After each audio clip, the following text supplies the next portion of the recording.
ku radio bakamate ma position za bien. Ce n'est pas seulement dénoncer. Pourquoi nous allons continuer à dénoncer? Félix dénonce qui est le chef de la magistrature suprême. Premier ministre dénonce. Le président de l'Assemblée qu'on appelle Kila, Kamere dénonce. Bemba dénonce. Fayoulou dénonce. Tout le monde. Non, c'est impossible, madame. C'est impossible. On ne doit pas rester sur les deux. L'église catholique aussi dénonce. Pourquoi? Pourquoi on doit dénoncer? Tous les jours, dénonciation. Personne qui amène le peuple sur une bonne voie pour que tout toque moi y problème. Félix, c'est qu'on a fait une émission à travers les services de renseignement ANR. Si qu'on a fait une émission. Et d'ailleurs, tout qu'on a insécurisé ANR parce que ce que le ministre a dit, c'est pour insécuriser le service national. Parce qu'il y a un renseignement à travers le peuple. Il doit aussi, Kujirudi Amo, à se mettre à Djikoroga. Il n'y a pas un remède que de demander un pardon. Un pardon. Il faut demander pardon quand tu as fait une faute. Madame. Donc, si tu n'as pas kama, à tout à coup, on a dénoncé qu'il a siku, société civile, il fait une marche, il a fait un bac à frontière. Il y a Ruzizi combien? Il y a Ruzizi premier pour voir en train de regarder l'état criminel rwandais. Pourquoi on a perturbé la marche de la société civile? Vous êtes des complices. Vous êtes des complices, on peut se perturber les marches. Vous êtes des complices.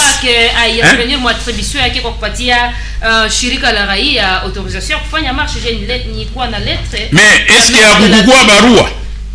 Bon, non, barua iliweza kufika hapa société civile haikupata hiyo barua parce que la société civile iliweza kumarche jeudi na maire aliweza kutuma ile lettre Mangaribi, ndugu Auguste Ruchongeza aliweza kutuma lettre Mangaribi anasema que mairie ay revenir ku mairie kupana autorisation kuweza kufanya sit-in au niveau ya frontière.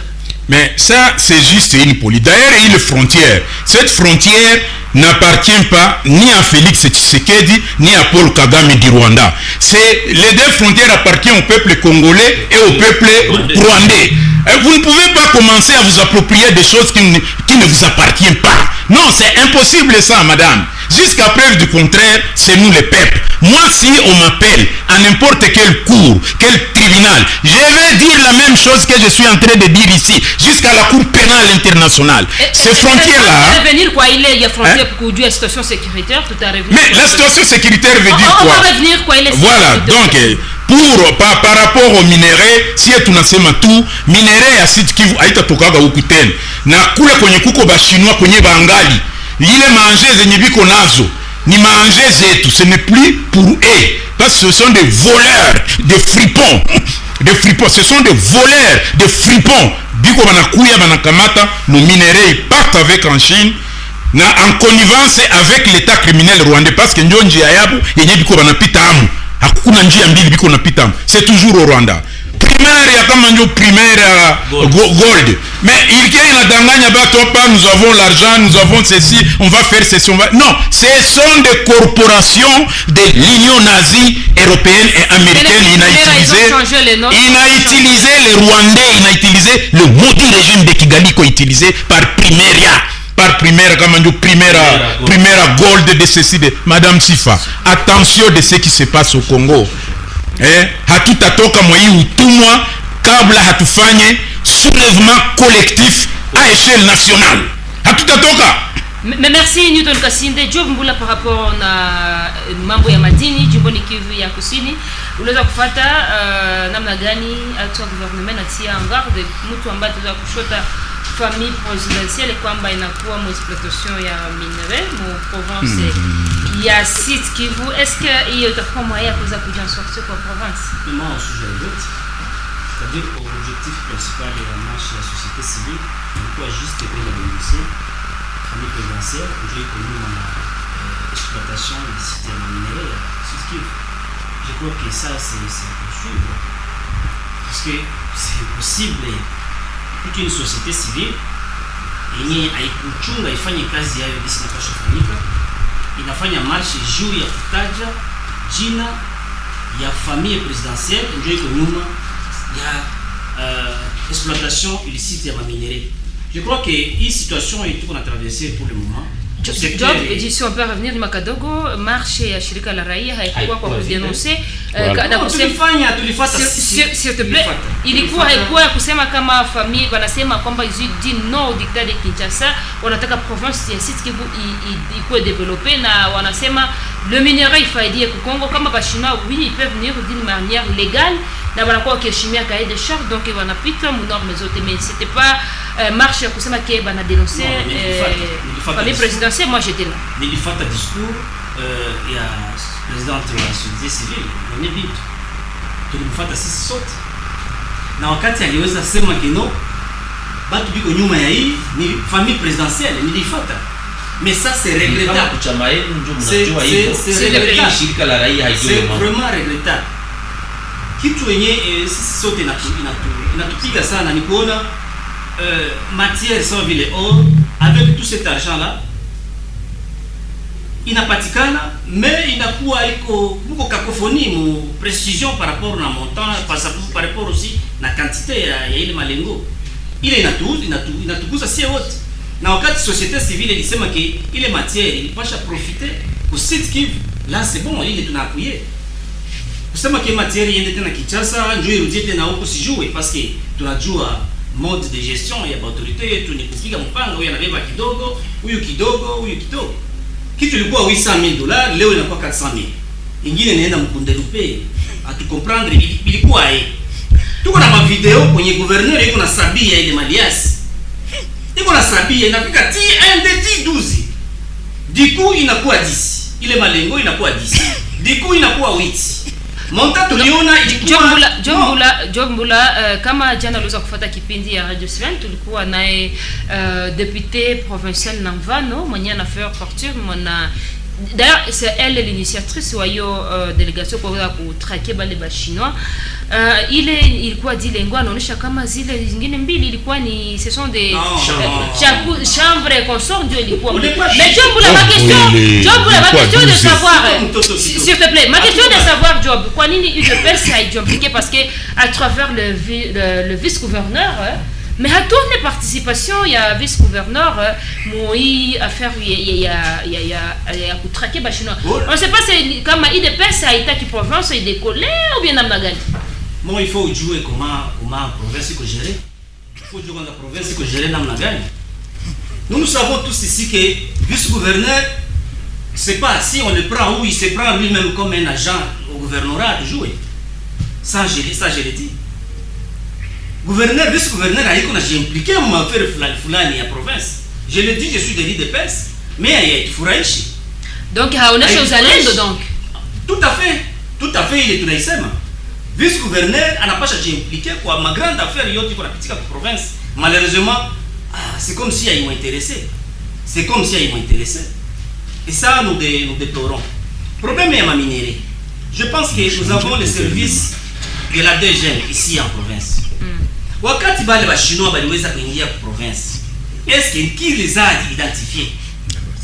Nani identifié bale ba chinois kunaingia batu fulani muinchi province, ni batu fulani ni batu ngapi atujui. Mais ça c'est déplorable. Ça fait 4 ans déjà ba chinois. Ça fait 4 ans ba chinois biko déjà walungu biko déjà. Mainchi zingine zinakuwaka mgeni anaingia bana muidentifier na bajua na kuyafanya nini. Ce n'est pas le cas chez nous.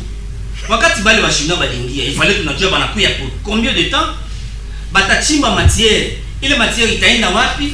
Wakati gouverneur aliweza kuita batu yote, ba exploitant yote ya maminere, est-ce que ba chinois balikuwa ndani?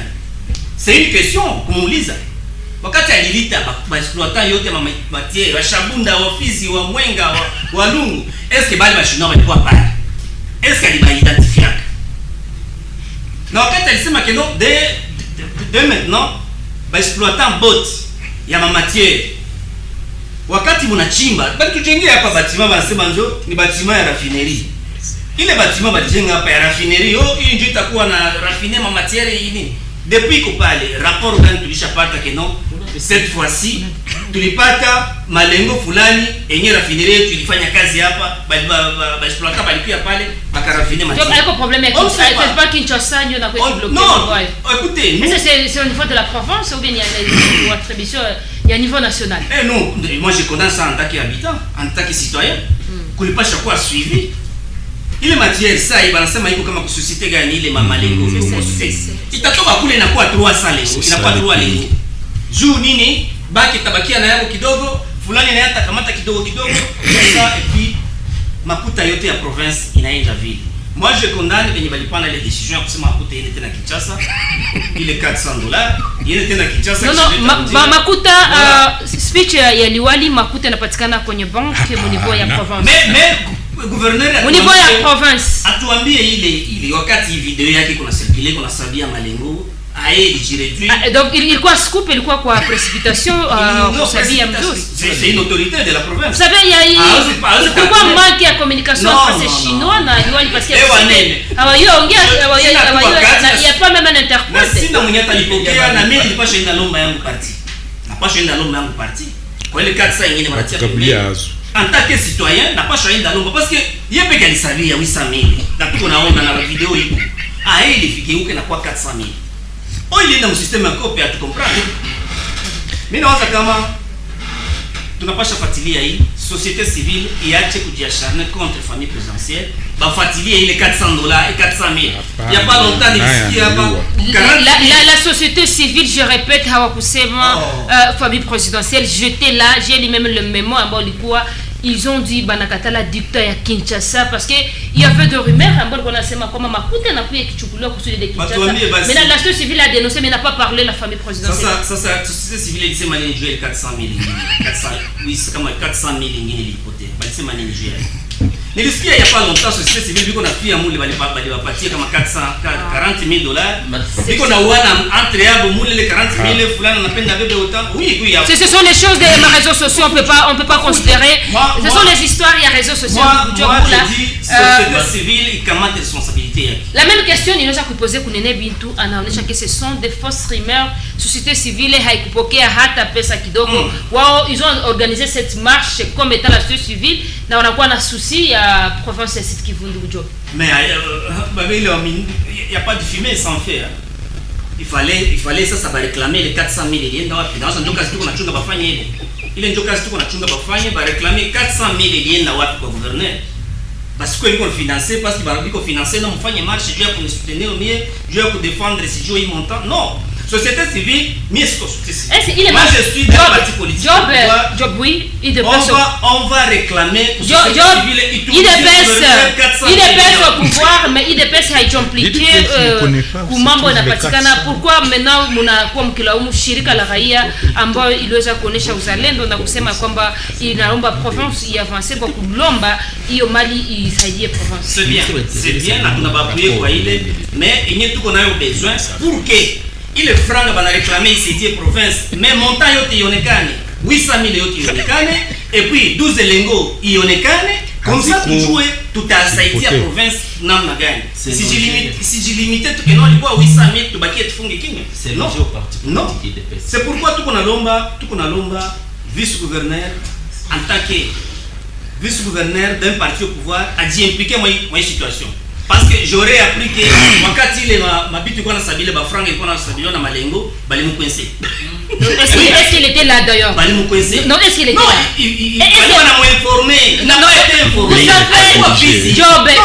Job, la province gérée par kunakuwa vice gouverneur ambana kwa ni 4 wa UDPS mais vraiment internaute na uko poser même question population on se dit que est-ce que UDPS na comme cop parce que il peut dire que mais moi je suis là, je dénonce. Non, on dénonce le dirigeant. Je dénonce. Nous on est là pour dénoncer cela. Mimi nasema ile 800,000 ionekane. Ile pesa inasema ile 800,000 ionekane na 12 lengo ionekane. Pourquoi UDPS haipende kuingia fond ku participer aussi kwa hiyo mambo ambayo yanafanyika? Est-ce qu'on le fasse encore comment? Moi je suis là, je dénonce. Non, en tant que le dirigeant de l'UDPS. Mais le dossier les VG. Dossier ingali en cours. Les VG. Je vous dis dossier ingali en cours.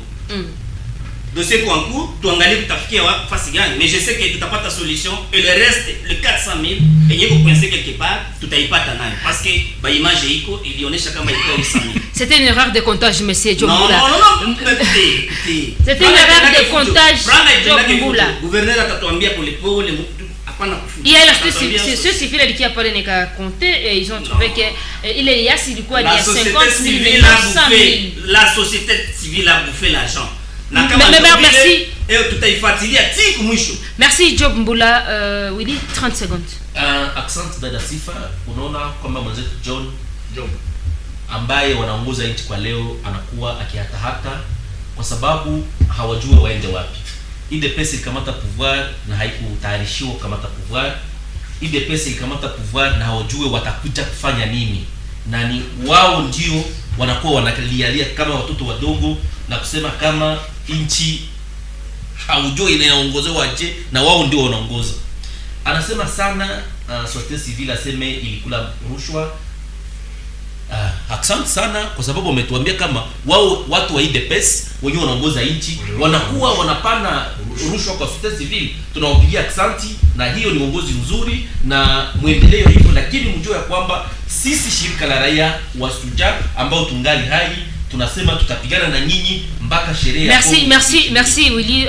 Ndugu Bisimwa Aime Bisimwa, kuhusu mambo tu ya madini jimboni Kivu ya Kusini, nyinyi kama kwenye bireke unawaza ya kwamba avec ya livre yenye liwali anaenda nayo hiyo itasaidia au bien il fallait aussi kufanya commission na kuappeler wa China wote ambao wanapatikana sehemu zote du meurtre en ordre? Merci beaucoup madame kwa kauli ambao umetupatia na waza ambao wanamjua actuellement ministre wa commerce extérieur Julien Paluku kaongea mu gestion quand même il a montré une gestion qui soit orthodoxe wakati anaongoza province ya Kivu. Na avant après élection, avant investiture ya gouverneur wa province ya Sud Kivu, Julien Paluku alimu approcher akamwambia ajitahidi aongoze kwa manufaa ya raia. Alimwambia Julien Paluku alikutana na Ngwabiji alikutana na monsieur le prof Sadiki Purusi akamwambia kwa ajili ya maongozi bora ujitahidi uongoze province ya Sud Kivu nzuri. Deuxième congrès à partir direct ilifanyika hapa parce que Julien Paluku alionyesha kama il a quand même intérêt kiaone province ya Sud Kivu na inaendelea. Je vais revenir kwa hii question. Na tujitahidi tuko plus pédagogique parce que tunapaswa pia saidia raia ileo bitu. Tuko ku union sacrée, tuko na ministre mu gouvernement Purusi na haitusaidie kuficha raia ukweli. Wazee wangu pale société civile walisema juu ya ma ressources naturelles zeziko non renouvelables. Walizisite hapa oro iko ndani, kolta iko ndani na gestion ya ma ressources naturelles. Kama unasikia raia wote wako nalalamika hapa ni kwa sababu tunajiuliza kisha exploitation ya hii maminere yetu wanaacha budongo utupu, tutabakiana nini? C'est pourquoi parce que hatuna balabala, hatuna kitu chochote. Sasa nitafuta kusema kwamba tunalalamika vile kusudi tuangalie nisi ya protéger zile ma ressources ziko non renouvelables pour que zikuwe exploitées rationnellement. Ya pili tuangalie nisi ya conserver bien tunaweza conserver pour les générations futures. Na wako najua kama le Congo c'est un scandale géologique na sisi tunaona mais kama iko kwa hii meza haya tiao mikono. Ya pili ni kusema hakuna hata wote ambao wanafanya exploitation illicite ya maminere zetu za province hawa respecte kwanza procedure ya exploitation. Hawa respecte, wenye hawa respecte procedure ya exploitation wata respecte procedure environnementale zote, ba procedure zote haziko respecte. Na njoo utajikutana ukifika saa ikale dans les hauts plateaux de Calais, Numbi, Lumbishi, Ziralo, utajikutana kwa balichimbaka kote kushakuwa wazi, il y a même pas une idée ya kusema baneze reboiser zile ma espace. Nikirudia mwa hii kitu tuseme kwamba les gouverneurs nauliza qui peut être gouverneur d'une province mais haiko capable kuhesabia 1 2 3 4 5 6 mpaka kuiti. Haiwezi wezekana. Et madame professeur, oui. Et madame unakuya uko natufifilisha kutuambia ya kwamba ilikuwaka incompréhension entre chinois na gouverneur. C'est pas ça.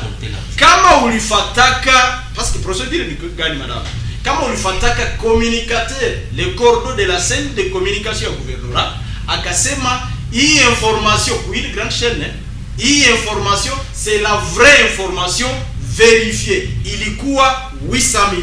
Niko na audio ndio hii.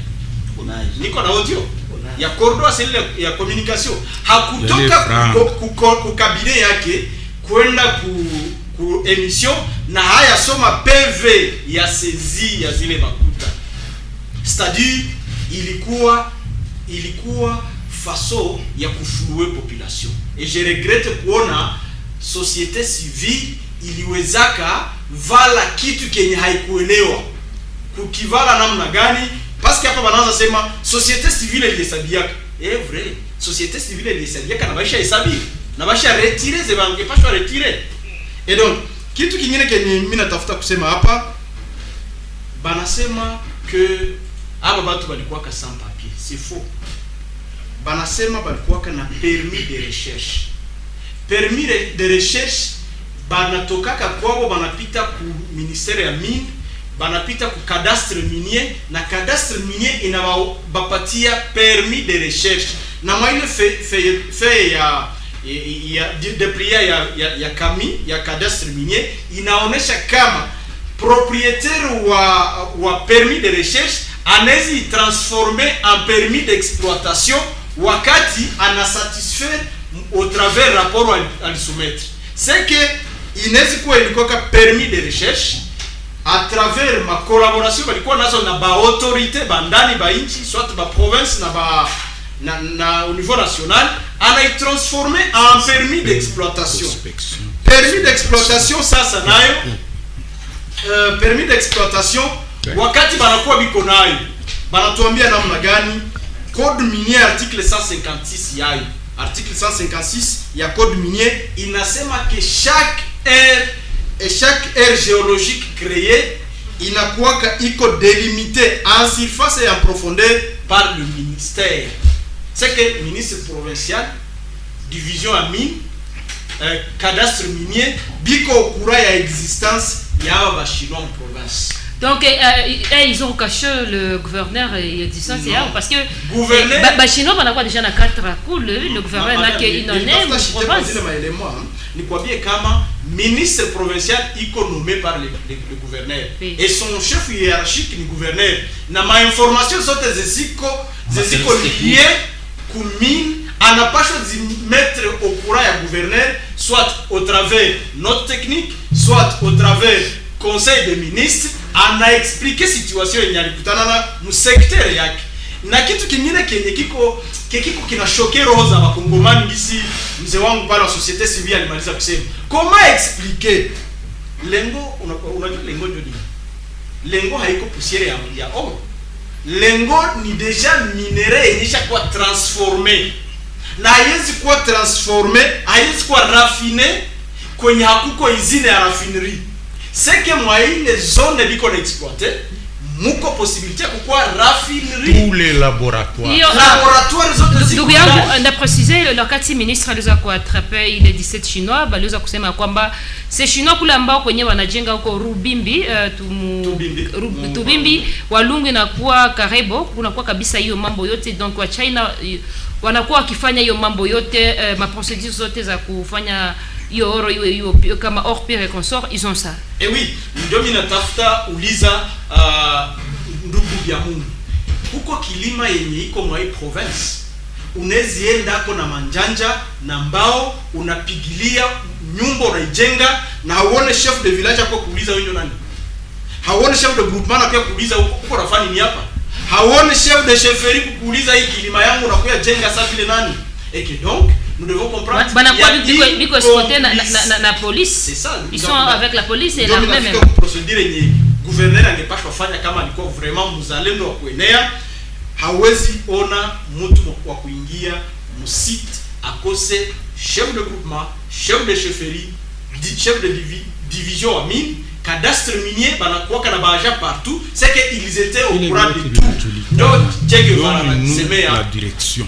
Che Guevara anasema madame na wauditeri wanajua, Che Guevara anasema kama uko na 10 cartouche mwarme yako, kama uko na 10 cartouche mwarme yako, sherti utumikishe kenda kwa ajili ya retraite, unatumikisha kenda kwa ajili ya retraite na moya kwa ajili ya ennemi. Nous avons des traites qui sont contre hii province. Procédure gani ingepaswa kufanyika? Journaliste présentatrice wa émission anatuambia banakuwa escorté na elements za FARDC na polisi. Constitution yetu inakataza kutumikisha vifaa vya jeshi na ba étranger mais aussi ba civil. Ni infraction ya kwanza. Infraction ya pili, hawezi kutana mtu iko na $800,000 mu mikono, banaita blanchiment de capitaux. Automatiquement ni infraction ya pili. Infraction ya tatu, nilisikia ministre peke anaanza ongea, si walisema balikatuambia batatupatia 300,000 tubalibere baende, c'est automatiquement mu droit. C'est ce qu'on appelle infraction ya nini? Tentative de corruption. Automatiquement ni infraction ya tatu, bale batu balikuwa nayo. 4 mu province, 4 Karembo, biko na laboratoire, biko na usine ya raffinerie, habalipe tax, hatujua kama wanakuwaka, balikuwa mu exploitation illicite ya minere yetu. Yenye iko infraction ya ine. C'est que gouverneur de province, wakati anababamba bale batu, haikuwa watu wa kubeba ku DGM, haikuwa watu wa kubeba ku hotel, kusudi baba nourrir na poulet na signaler wale watu wafava ingia mikono ya DGM, gouverneur akuwa remettre ku DGM, mais gouverneur aliweza kuacha ku police. C'est la police ndio aliweza kuwapeleka ku DGM. Madame, est-ce que police ni alikuwa OPJ ama ilikuwa mimi nakwambia c'est ce que en tout cas les gouverneurs niko na pana speech ya gouverneur zile ma speech c'est la police ndio aliweza kuwapeleka ku DGM et le gouverneur a été étonné kuona que DGM aussi aliwa libérer. S'il vous plaît, est-ce que police yenye na bachungaka kule banailipa pesa na jeshi banailipa pesa kisha unabapatia hao ndio babachunge? Est-ce que kuisha kuwa action disciplinaire yenye ishafanyika kumutu mwenye alifacilitaka evasion yabo? Est-ce que comme mtu mwasha interpeller? C'est que complicité. Donc là, on peut dire que là c'est Kinshasa parce que c'est Kinshasa qui a donné le mot d'ordre. Madame, déjà été. C'est Kinshasa qui a donné le mot d'ordre. Donc c'est contre les Chinois étaient ici. Na ile ba Chinois balikuwa hapa pour chiter parce que mimi na comprendre hii question iko na révolter ma esprit za batu na si chauffer na gouverneur mwanasimamia province. Il doit être sérieux avec lui-même, il doit être sérieux avec son diplôme de professeur, il doit être sérieux et respecter une population yenye iko tuko na kuwa nayo. Uko nachukutana watu ya IDPS banapima kujiécarter kukitu parce que bana comprendre que bitu vinaharibika zaidi.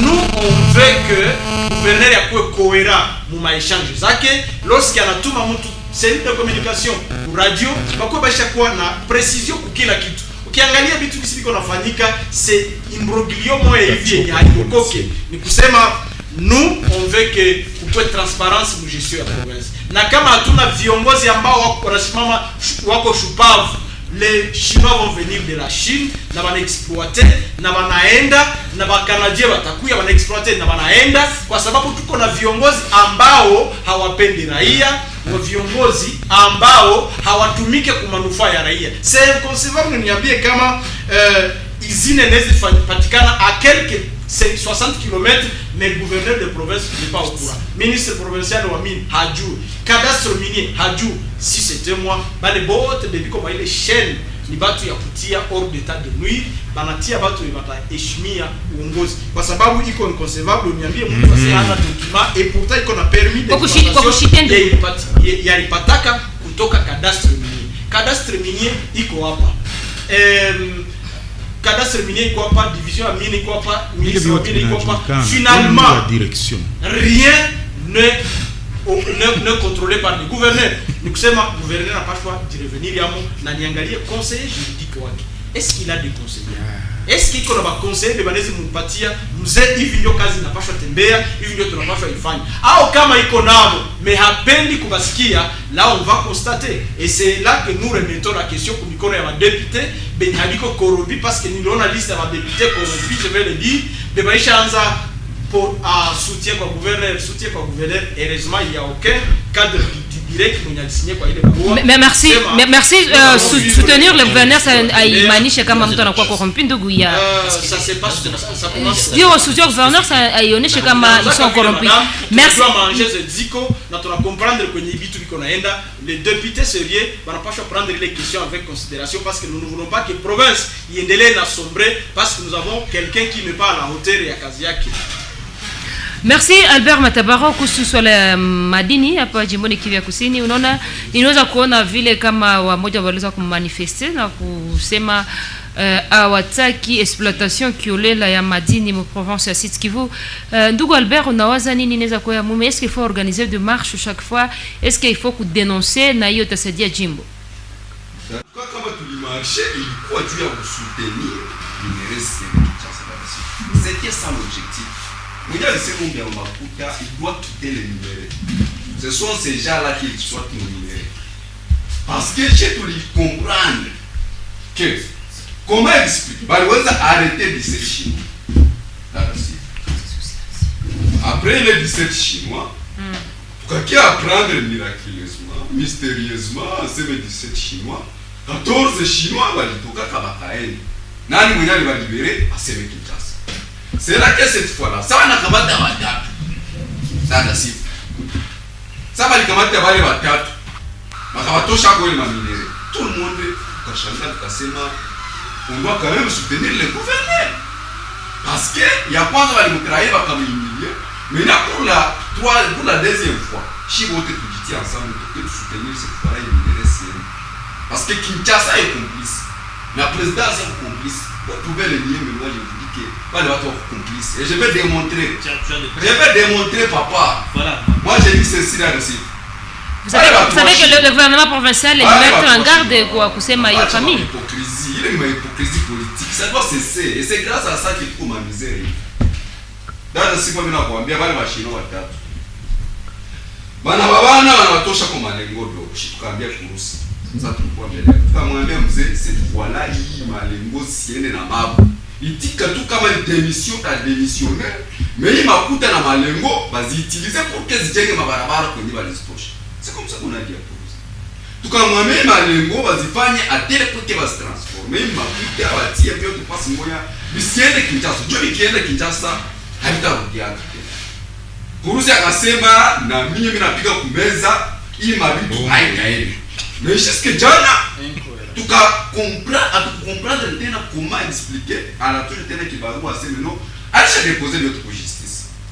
Non, les trois chinois biko ku justice na kusignaler kama ile 4 lengo iko ku CCE ni na uskana minere na makuta napatikana ku banque centrale ya Kongo hapa mjini Bukavu. Dada Sifa, qu'est-ce qu'il a dit? Il a dit que procédure autant à déposer ku justice civile. Non, procédure donc la manière dont dossier est non les Chinois la manière dont ils seront traqués mais l'argent il comme banque centrale du Congo ya pa Bukavu et l'or inapatikana mu ECCZ et je sais pas c'est ça oui c'est jusqu'à présent vous savez qu'avec Code Minier aussi un individu a retenir aussi de l'or raison pour laquelle ils ont déposé ça Ndugu Albert. Vous pensez qu'il est il qu'on a face peut-être qui a dit le mot d'or. C'est le service habilité. C'est le service habilité. Ce que je vous dis ici, prenez ça comme une réalité. Évitez la population si tient une petite hypocrisie politique. Moi je vous dis ça et pour aussi aller chasser ma famille à peuple comme aller à faire déjà mikono à justice qui occupé. Pour ces Chinois. Non, Albert. Pour ces Chinois et l'argent. C'est ça, l'autre passe affaire. Vous savez, Albert, pardon, kama uliweza kufuata ndugu Emebi moi na kuonesha la façon dont procéder na pasha kuwa kuko hiyo ma étape qu'on doit suivre en tant que gouverneur akibakia na ba retenir ba chinois kwao. Donc les dossiers histoire des chinois ndio inapatikana ku justice et le reste yanapatikana kwenye inakuwa ndugu Albert. Ile kwa kwenye inakuwa ça constitue les dossiers. On a comprendre, mais ce que juriste c'est quoi avocat. Mais moi je vous dis quand on parle d'un dossier, c'est-à-dire que bana kamata batu na gagner wale babana, c'est ça les dossiers en soi. Iko justice. Maintenant mwenye tutafuta uliza kuhusu na ndio kwenye niliona kama alitrahi le peuple ni hapa. Kuhusu anajua kama Felix Tshisekedi Tshilombo alisema la justice est sous commandate. Comment on peut qu'on comme justice comme malade kisho kailetea wote kailetea na mambo yao yule anaanza trancher unaenda ipatia ba chinois parce que ce qui est vrai dans ce pays benye bali concourir pour libération ya bale ba chinois ma 14 ilikuwa justice et le gouverneur lui-même ne cesse jamais de crier maintes fois que justice est comme minere que ba ya justice ba comme minere ba ya DG ba comme minere on a compris dans ce lui-même alikuwa anakuambia tena hapa la fois passée que maintenant justice c'est encore iko masculinisation. Maintenant on s'est posé la question wewe piko unajua kama hii justice yetu ile tuko nayo kwa maladi unajua kama watu ndio wenyewe wako manenere et puis unapapatia tena affaire yote unatilia mkono. C'est là que nous on a vite compris que pour se trahir le peuple moi-même je comprendre comment il faut marcher pour soutenir quelqu'un qui a joué et quoi. Maintenant Albert kwa namna yako le gouverneur angefanya namna gani? Angebakia na chunga bale ba chinois, angebakia na pesa mikono yake na il allait faire quoi? Dada sifa ndio wenyewe niko naenda hapa ilikuwa rapport de force unabana mwizi kwako alikuwa ashakuiba kama kile mabibi le gouverneur allait être très malin anakamata ile tona transformer directement na kupatia entreprise moja inaanza mabarabara batakuwa wanafanyia ya audit nini na anakuwa anaonesha ile magoli yenda c'est fini. Et kwa wenyewe inaenda pale dada siku moja hii histoire itazimika vile vile na sitaenda kule Kinshasa kule wenyewe bale wengine wakati haziko huku zishaenda. Mais pour votre information haziko hapa haziko on ne trompe pas les gens moi wanawaambia haziko wewe kesho uende na kamera yako tulete tena l'image uliona kwa gouverneur mais mimi nakwambia dada siku que gagne maintenant bordel de versement quoi c'est ça que gagne maintenant dada sifa la population de Walungu kwenye le manimereze Nini? Quelle est la position? Parce que nous on a ce qu'il y a dans studio, on dirait que ce sont des opposants qui sont au pouvoir. Moi tout on a ce qu'il au pouvoir, mais aïe on a quand même un qui a assez de gens à toujours kwenye hors ilienda, à toujours kwenye ba chinois balienda, il fallait le vice-gouverneur était à Fizi, ni na moi je me pose la question. Est-ce que Abba tu vas beaucoup pouvoir? Ah mais il y a quelqu'un qui dirige ce pays. Moi je dis Félix ne dirige pas ce pays. Le pouvoir est ailleurs. Il est présent pour la diriger. Le président de la République démocratique du Congo, c'est Félix Tshisekedi Tshilombo qui est le président de la République démocratique du Congo. Il y a une Félix ne dirige pas ces pays. Le pouvoir est ailleurs. Félix n'a pas de pouvoir en main. Comme pour Russie ici. Pour Russie, on a libéré le pouvoir. Qui a le pouvoir maintenant? Qui a le pouvoir? Maintenant, le pouvoir est ailleurs. Quelqu'un est en train de télécommander. Pourquoi je l'ai dit? Comment expliquer que le pouvoir mais il y en a quel lieu au studio? Il ne peut pas s'assumer. Quand on est au pouvoir, on dit le minerai là on l'a pris, bien merci, nous allons faire ceci. Mais voilà, il y a une Kinshasa. Nani mwenye ku Kinshasa? Qui a Kinshasa? Ce n'est pas le régime en place qui a Kinshasa. Pourquoi venez ici au studio en train de plaider encore? Nous avons dénoncé ensemble. Dénoncer quoi? Est-ce qu'on est au pouvoir qu'on a dénoncé? On ne dénonce pas quand on est au pouvoir. Non, tu veux quoi? Quand on est au pouvoir, on prend des décisions. On exécute les décisions. C'est ça le pouvoir. Papa, mais au pouvoir on a mis un séminaire pour dénoncer. Là, si vous n'avez pas mis quel est maintenant Batu wenye wako derrière les bitu. Ndio kwenye nataka kuonesha. Wenye wako derrière les bitu, ce sont nos notables. Ba député. Bale ba dignitaire kabambe. Bale wenye wako ma présidence kule. Ndio wenye wako nyuma ya bitu yote. Na ndio maana unaona hata hii maminderezi ndio unaona wanataja hapa sasa. Bakasi kwa kunasikia ba ministre wanaanza shuka hapo. Moi je vous dis que les malengo wanakia kama takisha wanaenda. Moi je vous dis à ba ministre wote, je me réserve ya kutaja kwenye Afrika ndio ya tano magharibi. Mais mimi nakwambia wanakia tuna sachet, wanatia mo ile maminere et puis banaenda. Que gagne le peuple rien du tout. Na ndio maana nakwambia, ukiangalia très bien, ukiangalia ma parti politique zenye zishawahi sema kwa hiyo nchi. Utakutana ile pesa ne sait même pas prononcer sur ce dossier. Kitu yote wenyewe walisema aseme non le vice-gouverneur n'était pas informé ni na nini. Kama minere siku zinaenda Kinshasa. Sasa kuna Kinshasa ni kwa nani? Wewe unajua même s'il te plaît, utakuwa na kauli après tu parler des choses. Mimi nakwambia hivi. Mimi ukaangalia parti politique zote. ALC ya quantité mais yasema kwa hiyo aussi. Kimya. Silence là. Vous voulez qu'il parle de quoi? Il dépêche.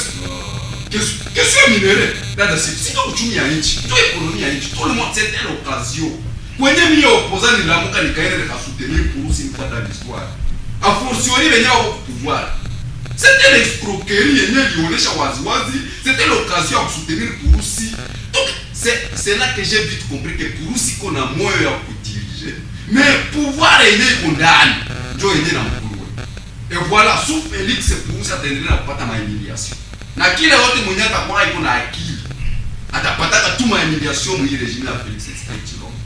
Pourquoi je le dis? Ukaangalia ile maparti politique, INC zote sasa hizi zinalia, zinakuonesha nono Purusi aligabula mkati mubaya, chia kujiretrouver, unaenda kubaide pesa. Kinya silence radio wote on dirait ils sont là. Moi je dis à ces gens, batu wote banyewa kumulio sacré, quittez les minéraux, quittez nos minéraux. Mutoka ma minéraux zetu parce que j'ai vite compris que benyewa kuma minéraux sont batu benyewa pouvoir, batu ba parti politique, nos députés. Parce que je comprends dans le site. Jusque là, les députés, kuna mwenye ashapika kumezi. Trésor Mutiki uliweza kufuata Trésor Mutiki aliweza kusema. Moi je vous dis c'était ile synergie wanasema kwa député à Sud Kivu, ba député à wapi, même nos députés de Walungu.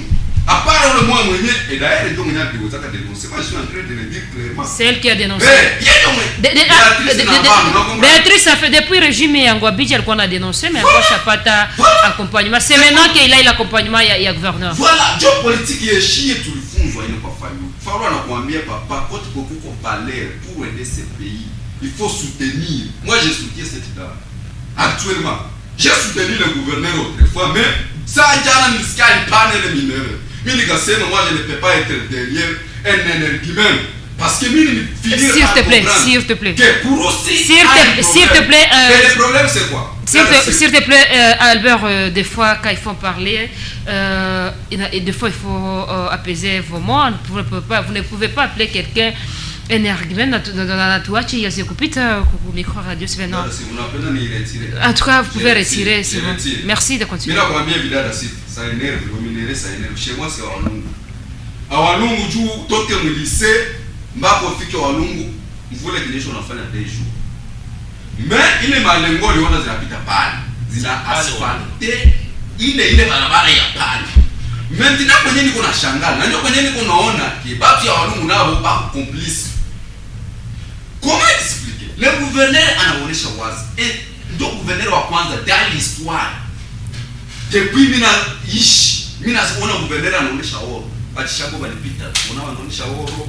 Bateongo balike balipita, tuona wanaonesha oro. Banyamugabo balipita, tuona wanaonesha oro. Mais mtu anakuonesha oro, mais peuple wa Walungu na wakeko kimya. C'était le moment où jamais batu wa Walungu baramuki baseme hii minere zirudi hapa. Na kila shingwa toka hakuna politicien mwenye atingia tena huku kabla tuyaona zile minere ziku hapa zijenga hapa kwetu. Mais merci pour citer. Na ndio kwenye na shite. Mais jusque-là, qu'est-ce qui s'est fait? Unakutana kila mtu kwa makweza. INC kulia, INPC bana jinyamazia, INCE kimya, FDC kimya, Bireke kimya. Donc vous parlez. Ouais, ce que nous nasema hapa. Est-ce que tu soutiens que ile minere rudie kwa? Non, tu soutiens pas. Tout ce que tu as dit ici, je l'ai. Où on a sema, on a ingia mbia qu'on a sema article 159, 156 qui n'a pas soutenu, mais c'est qui est vrai. Moi je l'ai joué à Mzee Newton Kassim. C'est quelqu'un qui raisonne. Ni mtu mwenye anakuambia minere ya kwetu inapaswa kujenga kwetu. Mais haiwezi kuenda jenga fasi zingine. Na hapa ma entreprise bazirecruter, banaweza kasinye cahier de charge. Mais ma cahier de charge haziko respecté. Sasa kwenye wa député yetu ya Walungu. Mais il y a ba député ya FDC ambao wanakuwa bakisoutenir gouverneur Muliti ambao wanakuwa iko nafanya kabisa, wanakuwa wakimsoutenir na kumwambia aendelee kutraquer. En tout cas nous avons vu collectif ya ba député ya FDC baliweza kuonesha soutien kwa liwali mu mambo iko nafanya. Dada Sifa anasema mumashi kama unasikia kase zina ni makanda. C'est-à-dire ya mwisho na ni ya mwisho. Bana chunga wale wa député ba minere zinaenda zishe na ndio wanasema soutien. Merci Albert. Merci Albert. Merci Albert Matabaro. Merci Albert Matabaro. Bonjour Sylvain. Il faut un jour placer Newton Kassim à la tête de la société civile car c'est un homme à la tête haute qui ne plie pas ses mâchoires quand il défend le droit collectif. Et le gouvernement, quel que soit province ou national, doit faire attention avec cette trahison. Bonjour Sven, pourquoi tous les co-débatteurs se moquent de la société civile à l'approche des traîtres autorités au sommet de ce pays? La société civile n'a pas fait évader aucun Chinois ou bien même donné un document d'exploitation à aucun Chinois. C'est remis depuis Mulambula. Bonjour Sifa, ile mambo ya bashinois ikikutanana na M23 iko naleta tension mubakongomani juu ya gisi bale bashinois balibebwa Rwanda na orde inatoka Kinshasa. Inaonesha kama Kinshasa njo iko na ua wakongomani iko na ua este ya Congo et l'ouest du Congo qui trahit l'est du Congo au maire du Rwanda juu Kinshasa ilisha ona batu ya este bayuma anasema bayuma binanzia Avie Kamere Lukwebo Kantinti Mabiko Kimia comme le dit Papa Newton Kassinde, tous derrière neutralité, il y a lâcheté qui se cache. Bonjour Steven, ile kubeba zile lar na or Kinshasa ni kurudishia mwizi benye alikuwa alishaiba. Juu ya nini Kinshasa inatutesa lakini hivi donc Kinshasa njo le meilleur Congo du Mali ya inchi yote ikuwe naenda kule tugabule hii inchi trop c'est trop. Dasi faveke ya lure yenye de bese inaongoza italomba tu bagabule hii inchi après kuingia M23 Rwanda tagabula inchi entre shie ba Congolais.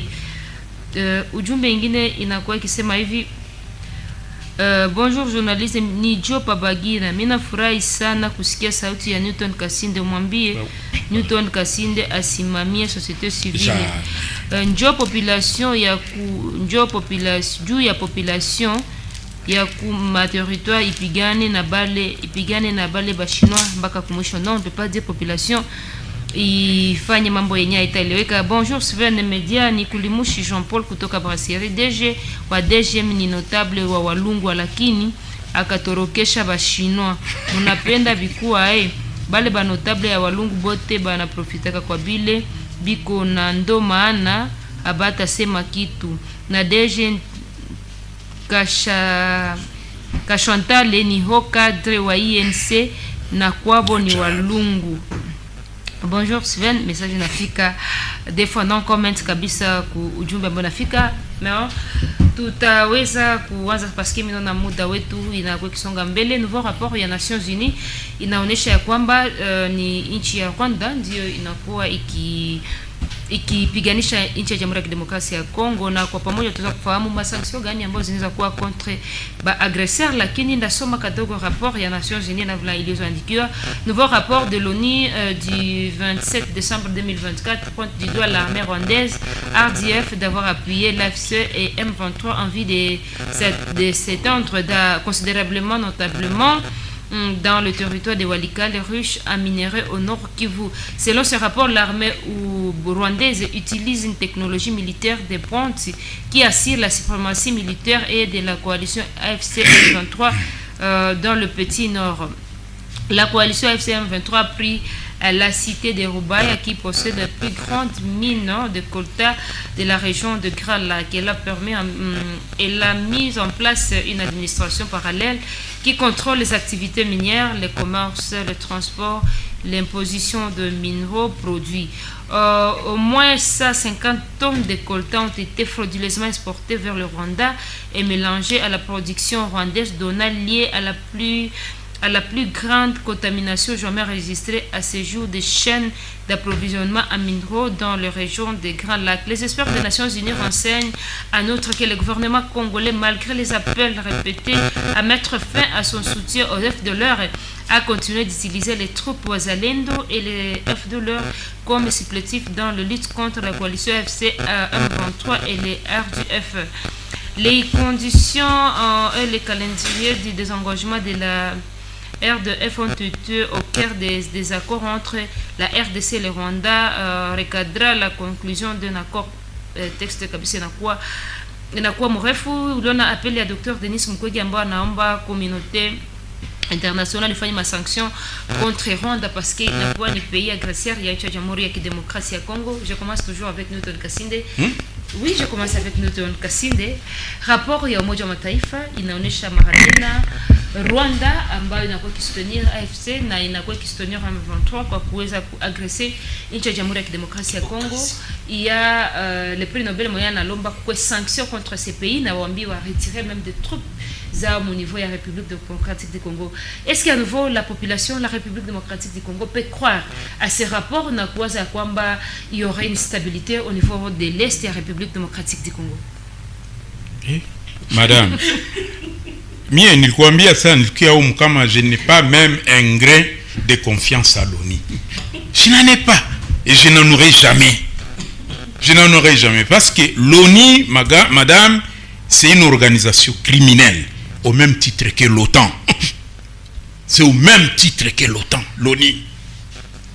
Oui, unaenda kamata balidanganya prix Nobel de la paix qu'on appelle Mukwege.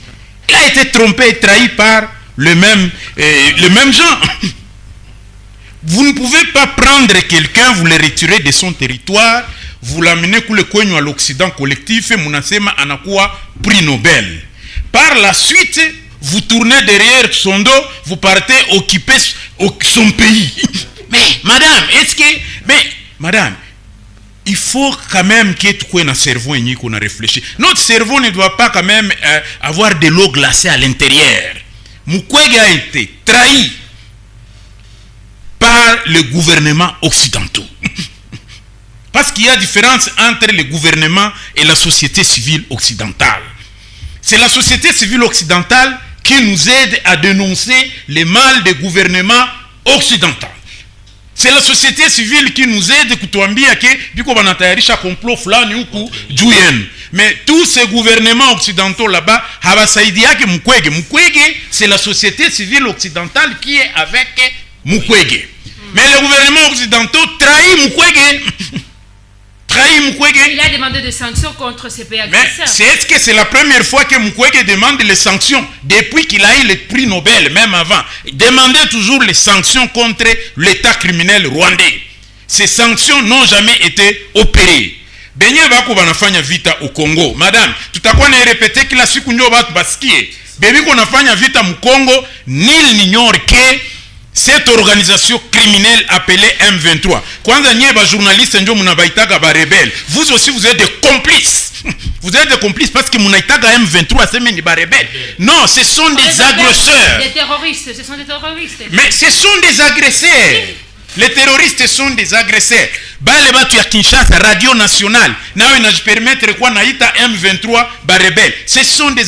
Patrick Mouyaya, porte-parole wa gouvernement, il ne sait pas différencier rebelle et agresseur. Comment expliquer ça, madame? Là au Nord Kivu, il n'y a pas de rebelles, il y a les agresseurs. L'État criminel rwandais crée, gère, finance et protège ces gens là-bas. Les agresseurs, avec Museveni, Kaguta, les séniles là, c'est le plus dangereux que Kagame. Mwenye Félix, si qu'on avait Bako, Mapua, Atamu, Bomo, la macho. Museveni, c'est un dangereux. Notre président doit rester d'ailleurs à Kinshasa. Il ne faut plus qu'il aille là-bas. L'ONU parle ici qu'il t'a mettre des sanctions sur le Rwanda. Non, non. C'est une action psychologique parce que Balishanza Bafukuza Huku, Bananza Tena Kouabie, d'autres paroles, d'autres poésies. Nous n'avons plus besoin. Ils ont encore une année, madame, Mwenye Libapa, il est une année. Les pays, c'est toute une pyramide. C'est toute une pyramide. Donc, le pays est organisé avec une pyramide. Comment expliquer que tous les jours, notre président, avec tous les moyens que nous avons au pays, le Congo, c'est le pays le plus riche de la planète, mais aussi le plus pauvre de la planète à cause de nos dirigeants. À cause de nos dirigeants. Tout ce que nous sommes en train de dénoncer ici, sur l'or, sur ceci ou cela. Moi, d'ailleurs, madame, je suis en train de me poser la question chaque nuit. Est-ce que dans le gouvernement congolais, il n'y a pas de scientifiques? Dans le gouvernement congolais, est-ce qu'il n'y a pas de scientifiques là-bas? Dans le gouvernement provincial, ici, il n'y a pas de scientifiques. Il n'y a pas de scientifiques là-dedans. Comment expliquer qu'un petit pays comme le Rwanda peut jouer avec nous électroniquement, électroniquement, c'est mais il faut embrouiller ma situation à ma GPS, il y a armée congolaise de ceci, de cela. Mais qui ignore que c'est le coltan qui fabrique tout ça? Qui ignore? C'est notre or, c'est notre coltan, c'est notre cuivre, c'est ceci et cela qui fabrique tout cela. Et donc, il y a des scientifiques dans le gouvernement congolais, ils doivent être conséquents. Il y a des chimistes qui chôment, les physiciens chôment, les biologistes chôment, les ceci et cela. Mais le président de la République, avec sa bande, il devrait prendre toute cette masse intellectuelle, scientifique, mettre dans un centre, commencer à produire nos propres armes nous-mêmes. Et pourquoi ne pas rompre avec les pays occidentaux, notamment la France, les États-Unis, la Belgique, les ceci, de cela. Aller vers la Russie, aller vers la Chine, aller vers la Corée du Nord, de ceci, de cela, amener les scientifiques russes qu'ils implantent les dispositifs ya kwanza kujenga zetu mabombe, zetu grenade, zetu mafizi et tout le reste. Madame, aujourd'hui, hakuna tena ya kukua na fuchika na musikwe na Twitter ku radio kama mtu akwa nafanya suivi ya bienye tunasemaka ya bienye tunasema ne nous appelle plus parce que nous partons mal au Congo. Nous sommes en guerre, notre pays. Ça revient aux journalistes kufanya masuivi. Ndio, mutakuwa naenda kule kwa Purusi. Purusi d'abord. Moi, je rends hommage à lui parce qu'il risque de mourir. Ces gens risquent de le tuer. Je rends hommage à ce gouverneur-là. Lui aussi, on commence, bananza kumufundisha kwa nasema bongo. Hein? Comment tout un professeur d'université banamletea le simple calcul qu'il a 800 000, après banakuwa mwambia kama la valeur il y en a 400 000. Mais c'est impossible ça. Mais madame, la pédagogie c'est l'art d'enseigner. Na habadanganyanake mu pédagogie. C'est l'art d'enseigner. Na habasemake bongo en pédagogie. Madame, moi je pense que l'heure est venue pour nous de nous défendre. Les M23, kama banakuwaga 2000, kama banakuwaga 10 000, kama banakuwaga bangapi, comment ils peuvent prendre en esclavage un pays de 122 millions d'habitants? 122 millions d'habitants, puis qu'on va tuchezesha comme ça, madame. Mais c'est impossible. Au nord Kivu, au sud Kivu, il est province Mbilio Peke, il n'est pas kumalize le vita, il n'y a pas au nord Kivu. Province tout ya sud Kivu, na nord Kivu. Il n'est pas kumalize. Mais ça devient une guerre de commerce et des officiers aussi sur le terrain. Ça devient une guerre de commerce. Hein? Bananzi kwa na ujisha nabo, ma minéraux zenye ziko Rubaya, les ceci de cela, entrer ici, prendre ici, entrer ici, prendre ici. Voilà un peu ce qui se passe au Congo aujourd'hui, madame. Donc, nous ne sommes plus d'accord. Quant à ce qui concerne le territoire Yawalungu, madame, aujourd'hui, la République démocratique du Congo est dirigée par le territoire de Walungu. Comment expliquer que Walungu n'a pas de route, quand bien même ce sont eux qui dirigent la République démocratique du Congo? Assemblée générale, Monsieur Vital Kamerhe, président Assemblée nationale, Vital Kamerhe. Au niveau de la présidence, la famille là-bas, on dit que sa femme c'est la sœur du territoire de Walungu. Donc le président est beau-frère du territoire de Walungu, non territoire du Sud Kivu. Maison civile et président, Koulé, c'est lui qui est à la tête, il est aussi de Walungu. Le ministre des budgets, il est aussi de Walungu, il s'appelle qui? Boji, Yenjo Boji, Aimé Boji, Yenjo Sangara. La route n'est pas à Walungu. Bientôt la route sera lancée. Je suis passé par là. Kagame, parfois nous les traitons de criminels, mais parfois il faut les traiter d'un bon parent pour ses enfants. Parce que si hatuna rais, inaonekana hatuna rais. Tungekuwa na rais, angekamata jukumu ya kusema watu wangu wanakufa. Uliona wanakamata Masisi, president wetu anaenda kumatch. Vous imaginez ça? Vous imaginez ça? Vous imaginez ça? Uliona president wetu wanakamata. Là tu dois retirer ça quand même. Choiko kuinchi president anaenda kumatch siku gani? Ndio. Non. Alikuwa Qatar, alienda kazi. C'était une visite officielle. C'était une visite officielle. Itakuwa match. Job napatia kauli. Ndakuwa kauli. Na waza wakati John alikuwa anasema mie nilikuwa na nyamanza, lakini nawaambia sisi kama wazalendo wa nchi tunapaswa angalia namna nchi inaendelea. Msiende mnaangalia faida vidogo na kusema juu IDPS naongoza nchi, mnaona vyote ni maua. Haiwezekane mtu akamate nchi manda ya kwanza anasema ndakufa juu ya Kongo, manda ya pili akuwe na promettre tu mabitu yenye hata siku moja hakuna atafanya kitu, hakuna kitu moja yenyewe inaonekana iko palpable.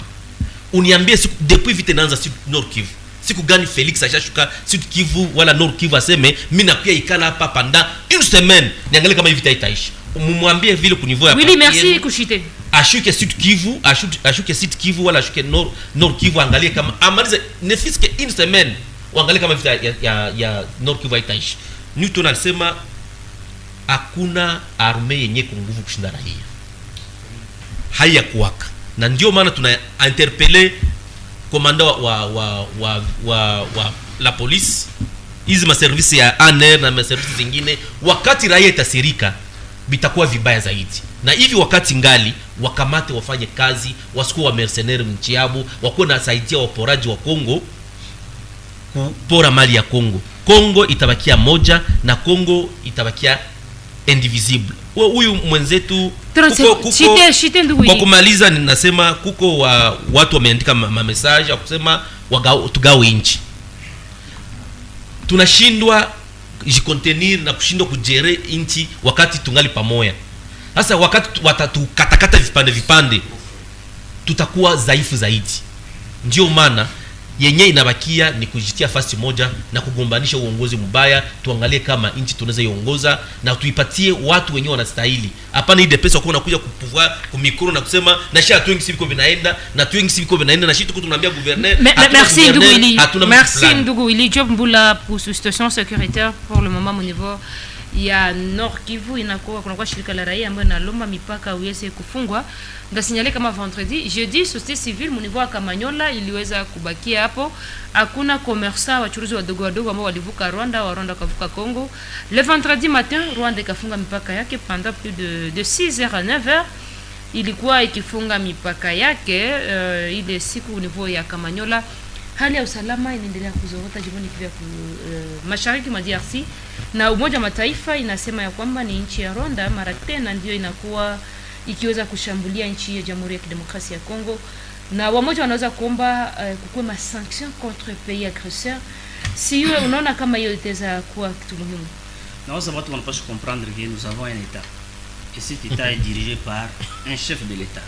Et le chef de l'état veille toujours à la sécurité de notre pays, de sa population. Kama nasema kama alisemaka keno juu ya amani utajiu na itika kukufa. Et vous voulez maintenant que le maire ou bien façon yake nyiko natumika, c'est tout le monde qui témoigne que ce monsieur a la volonté. Seulement avec ces gens-là, les occidentaux, bitu biendeke. Wana tani ya kama président de la République wakati aliingia kwa pouvoir, akukutana kama fujo kwa mwinchi. Il y avait combien de groupes armés au pays? Est-ce qu'il y a un jour à l'étir? Hii question ya vol ya maminere ilianza leo wakati president yuko kuinchi ku pouvoir? Je pense non. Mais ni bitu tukoni na pole pole.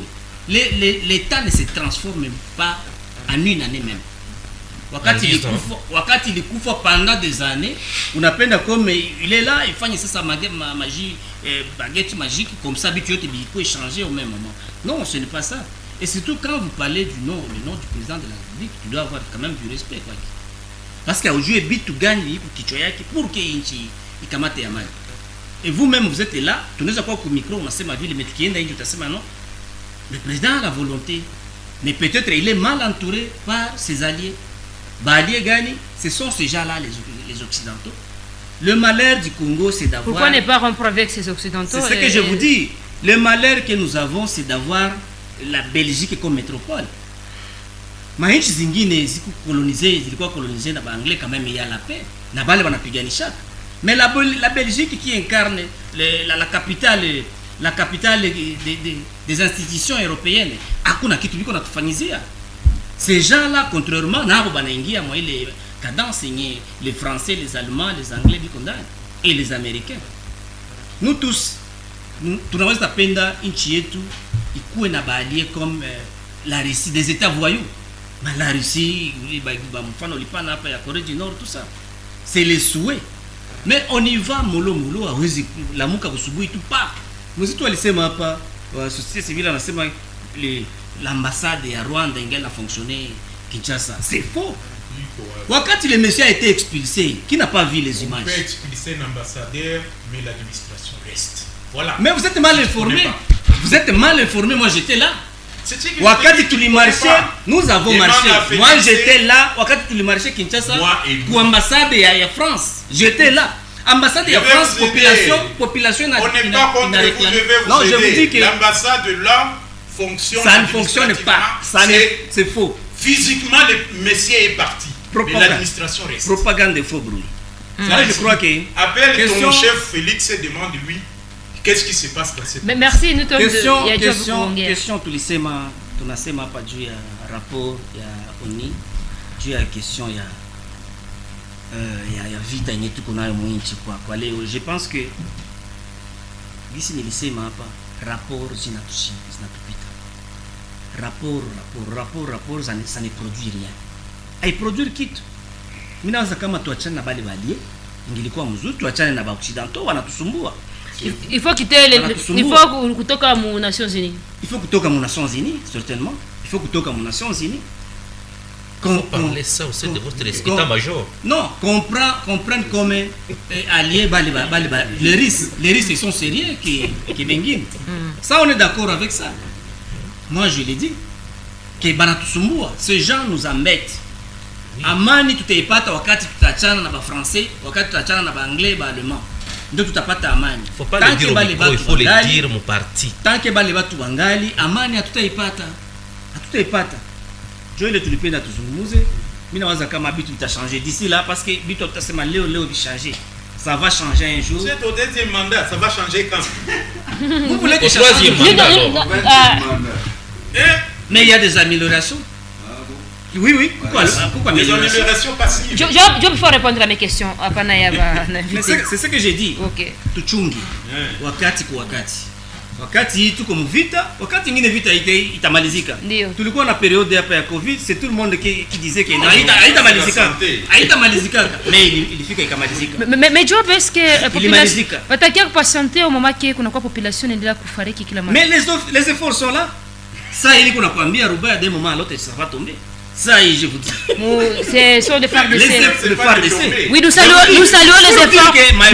les efforts des FARDC na wazalendo côté ya Nord Kivu. Ngungu kama ngungu ilianguka nini les disons chef lié ya Masisi ilianguka tulikamata mais tusiingie mu secret ya ba militaire, on n'est pas militaire. Mais jour tuko naenda wapi? On sait que un jour ile entité yote iko occupé na les agresseurs. Un jour itaisha. Merci Job Mboula. Job Mboula, merci. Merci Job Mboula. J'en profite pour saluer ma effort ya FRDC au niveau ya Nord Kivu na wazalendo ambao wanapiganisha ku récupérer mafasi zimoja ambao zilikuwa déjà occupé na bagresseur pour ne pas dire rebelle et à M23 ça vile Newton Kassine na kwa kisema pour ne pas dire rebelle, j'ai dit agresseur et M23 vraiment nous disons coup de chapeau pour FARDC na wazalendo. Merci ndugu Aimé Bisimwa par rapport na hali ya situation ambayo tunakuwa nayo déjà mu Nord Kivu, Sud Kivu, tout ça. Vous avez suivi le rapport des Nations Unies, je lis l'intégralité, namna gani na kwa ikizungumzia na kuna kwa moja hata wanaomba kuwe des sanctions ku Rwanda. Est-ce que unawaza hiyo la République ou bien hiyo Nations Unies parce que na signalé kwamba nous sommes membres des Nations Unies, les Rwandais même, mais nous voyons seulement ma condamnation de rapport ambazo il y a azina effet si je peux le dire. Est-ce que itakuwa possible kuweza kusanctionner hiyo nchi ambayo inakiweza kuagresia Kongo? Merci. Kupitia matrupi zake. Merci beaucoup madame. Na waza hii question ya opposition ni pouvoir, ni question d'intérêt général. Na wakati tunaona rapport yenye iko saa ile ya Nations Unies, moi personnellement na qualifié comme ni ba catalyseur, ni ba kuchochea tu, kisha bakishachochea banageuka bana rearme bale batu benye bali condamné mu rapport. Na tunaishi plus ya 25 ans tuko naishi ile hypocrisie. C'est ce que je suis en train de vouloir dire. Thomas Lubanga condamné à 10 ans, anatoroka naingia Uganda, anatoka Uganda, automatiquement naye anaanza réactiver ma troupe ngambo ya Ituri, parce que tunaweza wazia ni Nord Kivu seulement, Sud Kivu, mais tu comprendre que toute la partie est iko embrasée na benye biko au côté ya ile, parce qu'il y a deux aspects zeniko intimement liés, c'est le minerai et la guerre. Unajua kama frontière entre la RDC na Uganda du côté ya Ituri, c'est plus de 5 tracteurs ndio zinavukaka par jour za kwenda exploiter madini. Haiko hapa tu ndio kwetu. Lakini tuseme par rapport na hii rapport ya Nations Unies, moi je ne peux pas faire confiance na kwa hii rapport. Personnellement ni kuactiver plutôt na kusishofe maesprit za bakongomani tujiunge pamoja pour que faire face kwa hii vita yenye iko imposé par bale biliko na produire les rapports. Du kiangalia siku zinaenda ya ngisi mnaweza kusema Thomas Lubanga, ukiangalia bebali mkondanaka baliendaka na balimbebaka njo ku masomo, on dirait balimbeba ku masomo après avoir réussi son diplôme de 10 ans, banamwambia voici wende sasa mettre en application kazi. Est-ce que bana sababu walikuwa banajua kwenye iko? Est-ce que bana sababu kama le Rwanda et en RDC na iko armé na ma frontière ngisi tuko nasema porosité ya ma entrée kwetu iko mingi sana, unasikia kasi kila siku banaingiliaka wapi? Na ndio nilisema mpropose wangu za kwanza, yeye cheki anasema yeye kama uko na cartouche 10 tayarisha, c'est ce que je dis même au chef de l'État kama atatusikia, kama uko na cartouche 10 tumikisha kenda kubatretre biko ndani ya service, uko na comprendre service ya intelligence ya présidence ya ministère ya kila kitu inakuwa iko na kwa infiltré. Je vous dis mon ami wa IDPC anasema assez ambassade haitumikake tena, les courriers sont envoyés, les accusés de réception zinafanyika, réponse ya macourrier inafanyika. Vous avez tiré cette information? Je vous dis la vérité. Non, ça existe. Tout ça demande à ton parti. Non. Demande à ton parti. Parce que toi, tu n'es pas président de ton parti d'abord. Demande à ton président. S'il te plaît, Newton Kassinde. Je m'excuse. C'est son frère de l'Union sacrée. C'est son frère de l'Union sacrée, oui. L'Union sacrée, l'intérêt général ya inchi. N'a pas de joie. C'est fermé, je vous dis. Vous pouvez passer là-bas le matin, midi, soir, c'est fermé. Je te dis que ce gars est lobotomisé du résultat de son parti. Et donc, s'il te plaît, Newton Kassinde. Nilikuwa natafuta sema hivi. Kwa kushiti. Question yenye iko d'intérêt commun. Haiko question ya kusema union sacrée ama pouvoir. Ni kuangalia population inahitaji nini? Population inahitaji amani. On en a marre avec une vita. Le prix Nobel doit aussi comprendre, comme l'a dit M. Newton, il doit comprendre qu'il est en train d'être dupé par les mêmes. Mais aussi, niliambia ndugu Albert il y a pas longtemps, en dehors ya micro, nikamwambia kama bwana l'écrivain italien alikuwa anajisemea kwamba mwenye anafabrika kamutu na njo mwenye Machiavelli anasema ukifa mwanafabrika kamutu anakuwa na pouvoir ya kumdetruire, na mwenye alifabrike le prix Nobel iko na pouvoir ya kumkusisha touche, kumuonesha kama maplaidoyer zote unafanya sitati yako réponse pour que bakone kama uko nil, na ndio maana anapaswa sortir naye mwa ile cercle, arudie public, arudie population yake, ba militer ensemble.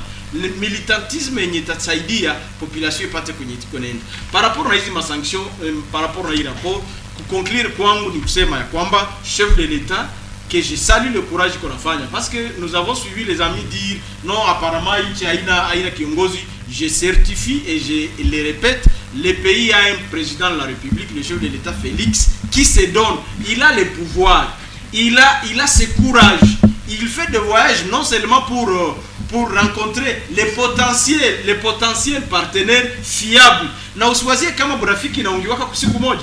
Il le fait pour voir qui sont ces vrais partenaires avec lesquels tu nous tumika. Je vous dis aux années 2017, 30 secondes.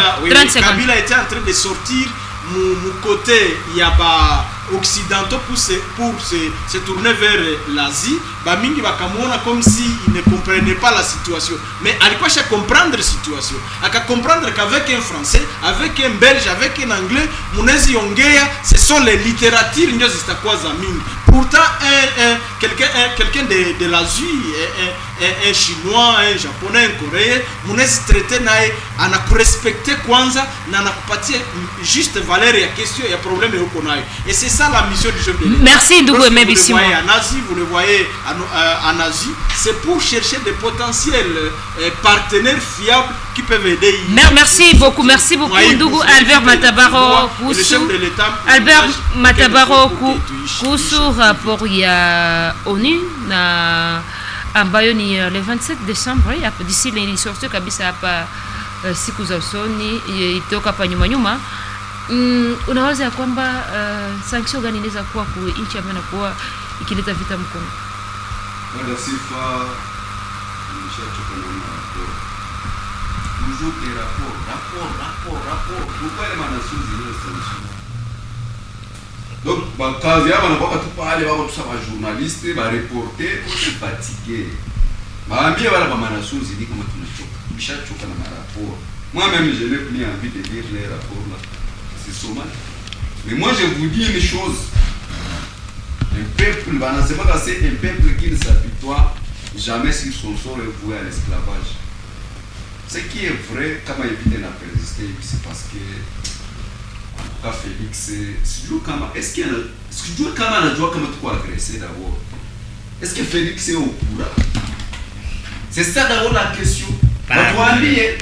Est-ce que Félix est au courant que balikamata Masisi, balikamata depuis Mabunaka, est-ce qu'il est au courant? Oui, il est au courant, Ndugu. Oui, comme le premier citoyen du pays, il est au courant. Non, il n'est pas au courant. Kishakafani. Va l'informer alors. Kishakafani. C'est ma kwanza. Qu'est-ce qu'il a? Nous voyons les efforts à FRDC, s'il te plaît. Dada Sifa, moi je vous dis, la fois passée, il y a un V3 c'est Félix. On a dû vite. Baliba pic en 2013 vers 2020 c'était pas Félix, c'était si vous avez suivi son speech, il avait dit c'est son ministre. C'est son ministre. Oui, il n'était pas au courant, il n'était pas. Non, c'est faux, tout ça c'est faux. Tout ça c'est faux. Le M23 a commencé par où et quand? S'il te plaît. Moi je dis ceci dans la Sifa. C'est son ministre. Nani chef wa Pourquoi on a ça m'habite à une main, monsieur? S'il te plaît, Job, s'il te plaît. Non, vous voulez l'appuyer? Oui, son ministre. Non, je ne vais pas l'appuyer. Qui est ce ministre? Le M23 a commencé quand? S'il te plaît. Et le M23 avait commencé avec Job, s'il te plaît, Job. Laisse-lui chuter. Tu auras le temps de défendre. Laisse-lui chuter.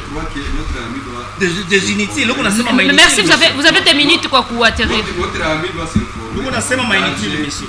C'est ce qui se passe dans le chef parce que quand vous savez le chef wa nasema moi je suis communicateur. Non monsieur, parle. Félix c'est lui-même alisema quand il est dans la cible. Je le répète maintenant dans la cible. Mawendo tafu. Il y avait une idée que la voici. Félix alisema quand il moi mumamiki saba mwambie wane petrol fana 14 mois akasema moi j'ai été informé par le ministre de l'Intérieur akaniambia ndio vile kisi wale watu wa kule mais moi je n'étais pas informé quand c'était là alikatala ile 14 c'est ton information mais elle n'est pas mon info papa Albert répondre aux questions maintenant mimi nakwambia sasa didacti après pale wale wale ndio wakafuta dele ndio wakamata après kukamata kunagana Felix akaenda akaambia Kagame afanye raffinerie ya zile ya oro kwake après wakafutana wakaleta hapa kusereka wakasema basangane ama bachangane polisi yetu na Congo bachangane makosa zingine Felix alisinaka c'est pour vous amener à vous faire comprendre que il vita kama haishi c'est parce que Felix n'est pas conscient que nous sommes en guerre. Nous devons le conscientiser parce que à comprendre comment expliquer. Le même jour, on a commencé à Massis. Félix est à l'étranger. Il doit la savourer. On a envie à visiter le travail, quoi à l'étranger. Est-ce que mon étranger doit venir cabinet avec la C'est ça ta communication? Non, papa, quand tu parler, moi je disais ça. La communication aussi, atterrir pour atterrir dans c'est parce que mes questions c'est vite côté quasi. C'est que c'est les couleurs auquel les corps. Non. Moi une question, moi je regarde ça pas. Ce n'est pas lui qui a libéré les Biamungu ici, ou Biamungu Maïchi, ou comment tu vas ici. Ça vous fait que c'est pas une grâce. C'est pour vous montrer qu'une question dans la cible, ça il faut pas y avoir de stade. Il y a la question là. Il veut se dire qu'il y a des semaines à mais nous avons un président. On est à la place de Kutumika, au pilon et à Kabakia, pendant même des semaines. Il est à l'étranger. On ne comprend plus à nos gars pour faire des lignes. Et puis, le résultat, les lignes, c'est aussi. Merci Albert.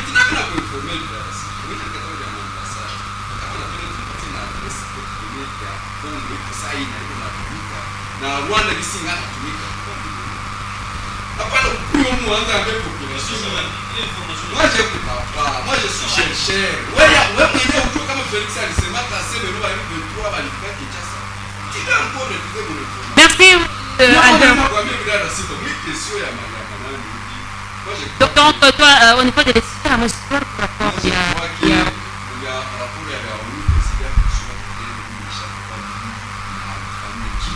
Merci Albert.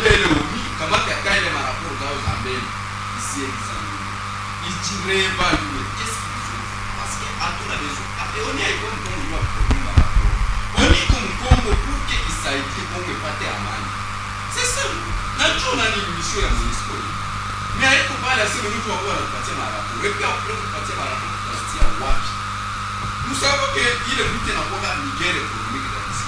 Mais les guerres économiques, merci Ndougou Albert. Bon, merci Albert.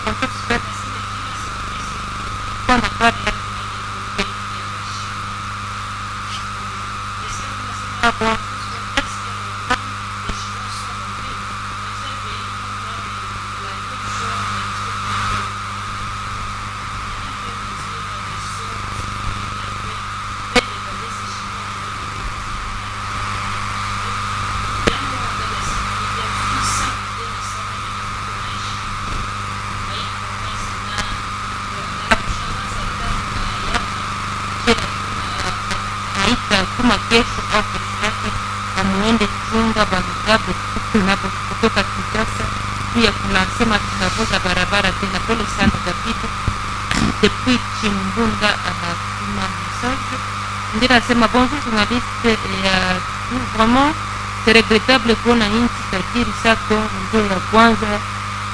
ndio ya kwanza kubibaya biote agoma tuko ICT tuko ba élève benye banatengenezaka kila kitu même de bombe. Pourquoi abezi twala bachimiste pale na bengine pour regarder que tunaweza piga M23. Ujumbe ngine nasema jambo mwariri na salimu wote walio mule mstudio. Nilitamani kuambia ndugu Elia Bibu imepa au studio jambo Sivene, ningetamani kuzungumzia muza kuhusu ripoti mbaya tuko ya ONU kwamba wamekutana Rwanda imeingiza tena wanajeshi wake Kongo. Je, wao wameisha amua nini kuhusu jambo hilo? Kwa nini kila mara wanakuwa wanazoea kutuambia wamefanya ripoti bila kutusaidia kuchochote? Anasema mawazo yangu ni kwamba Tshisekedi asikubali mazungumzo tena, kwani kila mara mazungumzo ndio watu wetu wanateswa. Ni Pasteur Songa Kasindi kutoka kote ya Chai. Message inakuwa tena ikifika des fois. Merci. Nyoto Kasindi kwa dakika moja kwa conclure émission parce que tunafika kabisa mwisho wa kipindi, dakika moja kabisa. Mama sifu tutasema tena nini? Mimi nadhani kama population iko inafuata très bien. Na bengine ba intellectuel, l'élite intellectuelle congolaise, professeur d'université, balimu, ceci cela. Bote bigo banafata cette émission na banafataka kila siku.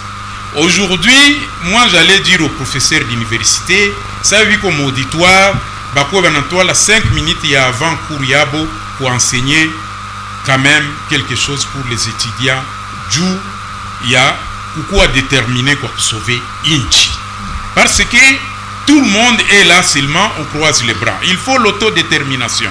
Un cours de patriotisme doit être installé dans les universités. Dans les universités. Parce que tout qu'on envahit. Et qu'il y a fallu mettre fin au système isirien, il y a État qui venait rwandais. Moi je voudrais bien que kujua kama saa nani papa nani Papa Job, il y a juu ya ma ambassade, cette histoire d'ambassade on connaît, mais une chose est certaine, Papa Job, il faut kujua kama hii DPS ndio inakuwa parti ya tatu yenye naingia au pouvoir au Congo. Merci, une minute épuisée. Pourquoi parti ya tatu? Kuko parti ya kwanza ilikufa ilifanya 32 ans, c'est le MPR. Ilifanya 32 ans. Le MPR kunakuya parti PPRD. Inafanya 18 ans au pouvoir et yo yakufa ingali. Donc yaba yakufa bangali. Alors, parti ya tatu ni vous l'IDPS. Mwisha fanya 7 ans. Mwisha fanya 7 ans. 6 ans. Mwisha fanya 6 ans. Je pense que ça, Félix, c'est quoi mon position. Matin, midi et soir, il ne faisait que crier contre Joseph Kabila. Merci, Newton Kassinde. Oui, mais je vais atterrir. Une minute est déjà épuisée. Oui, je vais atterrir matin, midi et soir. Mais je pense que parti Nyengali vivant, moi il est tatu, ça y naisha quoi parti d'opposition. C'est le PPRD. C'est le PPRD. Je pense qu'ils ne font plus aller chercher les nouveaux voleurs. Bale ba PPRD bakuye barudishe hii nchi kwenye balikutaka parce qu'ils sont encore vivants. Na bonjo balipatia IDPS ces pouvoirs là. PPRD, nous crions qu'ils viennent remettre ce pays là où ça a été. Merci, à l'initial. Merci Newton. Merci Newton Kassinde. Merci Newton Kassinde. Merci. Jambo Sven, malheur ya Kongo ni Fayulu mwenye aliogopaka pouvoir mu 2018. Iko siku Mungu atatukumbukaka, tunapata na shia raisi. Ndugu Willy, dakika moja. Dada Sifa, kwa dakika moja sijue nitasema tena nini. Wenzetu ndani ya studio wameshasema mingi, lakini ku Réveil des Indignés tunasema ni hakuna jeshi kubwa kama vile raia wa Kongo, wakongomani tulamuke, inchi iko katika hatari, viongozi wanatuachilia na vile viongozi wanakamata jukumu ya kutuachilia, sisi tuamuke, tuangalie namna gani tunaweza kuokoa inchi katika mikono ya warugaruga ambao wananyanyasa Kongo. Na namaliza dada Sifa kusema pole sana kwa materitoire zetu ambazo zinatoa madini ya kwenda jenga Hong Kong. Pole sana kwa madini ambazo zinatoka Shabunda zinaenda jenga Gisenyi, na pole sana kwa raia ambao wanaendelea kuteseka, lakini wasikate tamaa. Ninajua ya kwamba kuna kuwa siku moja raia itashimama, na hapo Kongo itashimama na tutapata amani, na washimame tugomboe nchi. Wakati sana Jombula kwa dakika moja. Dakika mwisho tutaambia professeur gouverneur Mkurusi que même munyumba bibi ya kama bwana kama take decision bila kuambia bibi. Donc collaboration yabo inapasha enda au-delà ya nini tunasikiaka au banasikilizanaka nini tusaka. Kila décision il faut impliquer aussi ton vice-gouverneur parce que naye mulikuwa eli nini moja alors mkwe pamoja. Et puis le vice-gouverneur, je vais vous rappeler encore na discours yako lipana hapa kino à partir ya le 5 janvier utakuwa arrêté zingine zitatoka, mais leo tuko déjà le 13 je crois ou le 12, on ne voit rien. Et puis tuangalie kama utanini, ne vous considérez pas comme un agent au gouvernorat, monsieur le vice-gouverneur. Vous êtes gouverneur sur la même liste que ton titulaire. Mkwe pamoja, mtumike pamoja. Dieu que uko na batoto, vous avez un parti yenye likutia kwenye huku pour le moment. Ujikaze